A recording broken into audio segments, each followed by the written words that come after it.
এক ঘন্টা কেউ যদি আল্লাহর সৃষ্টি নিয়ে চিন্তা করে, সেটা সারা রাত তাহাজ্জুদের সালাত পার করার চেয়ে উত্তম।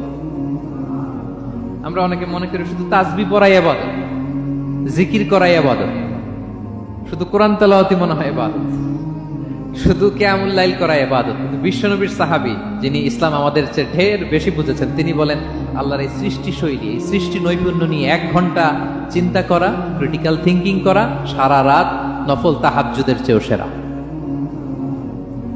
এবার বলেন, আমাদের চিন্তা করার দরকার আছে না নাই?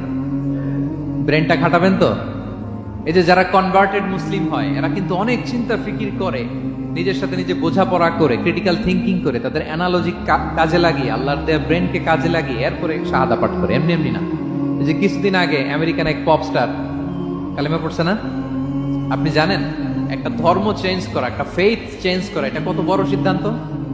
হ্যাঁ, বাপদাদার ধর্ম, বয়স 30-40, এতদিন যে ধর্ম মানলাম, এটাকে চেঞ্জ করে নতুন ধর্মে কনভার্ট হয়, এটা কত বড় সিদ্ধান্ত? Could you imagine that?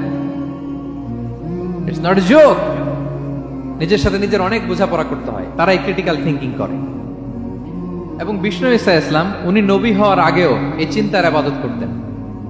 তিনি হেরা গুহায় চলে যেতেন, কাবা থেকে 6 কিলোমিটার উত্তরে, 634 মিটার উঁচু, যা বলে নূরের উপরে একটা কেইভ আছে, গুহা।